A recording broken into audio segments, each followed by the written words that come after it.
Okay, in part one of this project, we got to the point where we have our tool menu on the left, a canvas, and we got the brush sizes set up. Next, we're going to work with the color.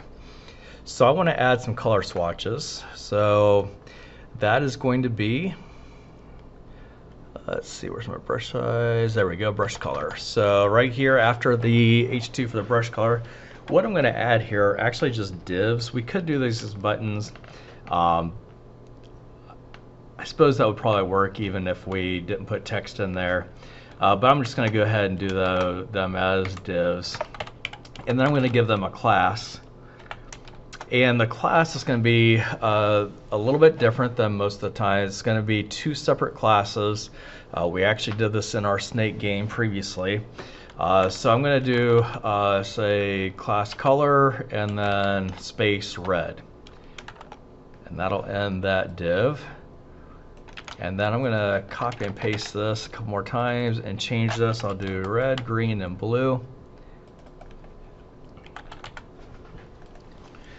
And I'm actually going to need to come back and be able to put a border around these to show that they're active. In order to do that, they're going to need to have an ID. So each one is going to have an ID with the exact same name as this, the red. And then you'll see here in a little bit where when we call our function, we'll also call with that exact same name. So this will be ID equals green. And this one will be ID equals blue. All right, so that takes care of our divs. Now let's go switch over to the style sheet. Right now, if we preview this, we're going to see absolutely nothing because we have empty divs, so there's nothing to display yet. But with our style sheet, we'll be able to make those show up. So I'm going to make a generic class color. This is going to apply to all three of them. All three of them, I want to have the same width, so I'm going to do this at, let's try 50 pixels, I think is what I've done before and it worked. And height 50 pixels. And I'm going to add a little bit of margin between each of those. Let's try like 4 pixels margin between. Okay, so that's going to apply to all three of those because all three of them have class color. Now we're going to look at the red, green, blue, the individual ones. So to do that, I'm going to do .color.red. So whichever element has both classes, then I want to change its background color to red. And then same thing for the other two. .color.blue, background color blue. And finally, .color.green.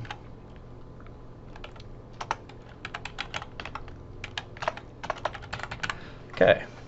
Now you can modify these colors wherever you want to. There are 256 named colors, so when I hit background color, colon, there's all the different named colors. I would recommend sticking with one of the name colors. It's going to be easier. However, you could do hex code with these if you want to have more control over your colors. But I think using one of the named ones is going to be easier because then when let me go back to this. When we put in the names here, it's just easier to have names rather than hex code, easier to tell which color is which, but it's up to you how you choose to do that. So each of these now has a generic color class giving it the width, height, and margin, and then a specific class giving it the background color. So if I preview this, there we go, my red, green, blue. Now what I want, eventually I want to have maybe 9 of those, so you'll be able to do that on your own, add in the additional colors. But I want them to go across, and because these are divs, they are block elements, and that's why they're going down. Same issue we had with the tools. But this time, instead of floating, what I'm going to do is the other way of making things not go down and onto the new line, and that is to change the way it's displayed. So by default, the display here is blocked for the divs. That's the default. What I want to change that to is actually this option, inline block. So it still treats the divs as blocks, and that's important because then that allows them to have width and height, but it also leaves them in line. So if I do inline block, refresh, there we go, they're now in line. Alright, so next we want to add our functions so that when I click on these, it changes the color. So, going down to the script on the index page, I need a variable for the color, and I'm going to do red as my default because red was the first button I listed there, so I'll make that one my default.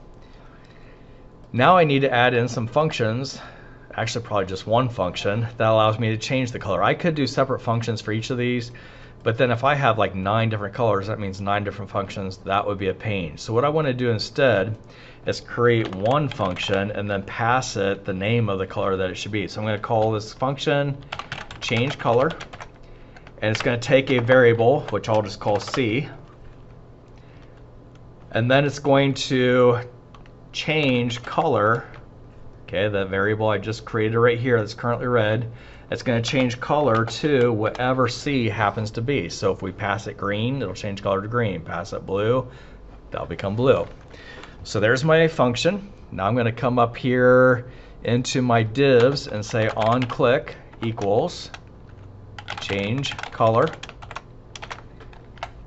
And then the color I want to change this one to, well, this one is the red, so this is going to be red. Now what I need to do here, red is a string, so it has to be in quotes, but I don't want to use double quotes, because if I use double quotes, it's actually going to think that this quote right here is ending, and it's ending the string, and it's going to break it.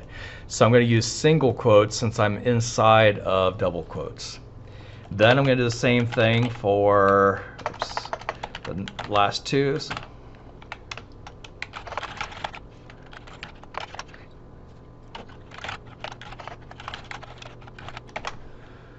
Alright, there we go. So now all 3 divs have an onClick, and all 3 divs are calling change color with the name of the color that it should change it to.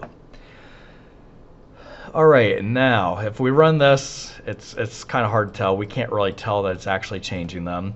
So let's make a nice black border around whichever one is the active color.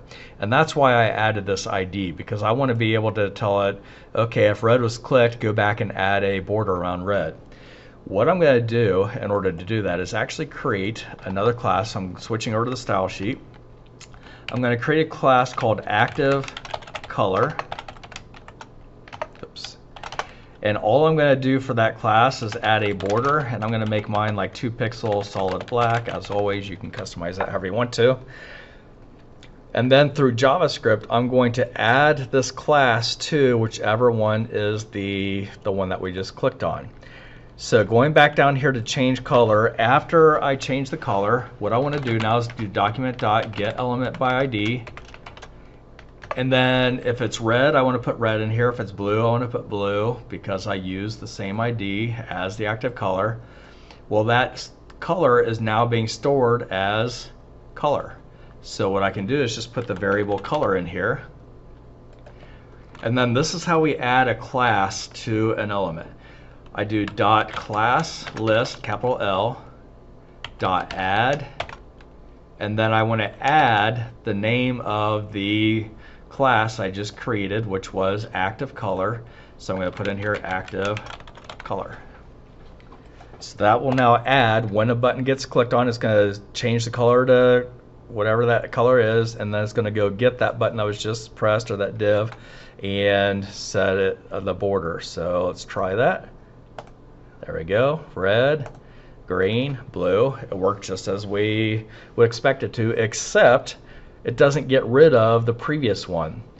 So there was one more line that we need to add. So when, like let's say I press red, so right now the active color is red. When I go click green, before it runs this line and changes that to green, the active color is currently red, and that's the one that we want to remove the class from.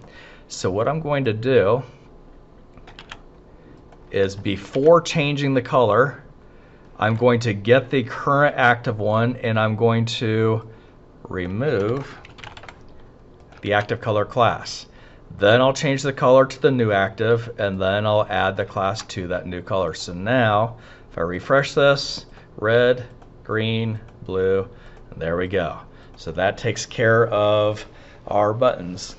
So now the last part is simply getting this to start painting when we click a color, change the size, and then we come over here and click. And so I'll take care of that in the next video.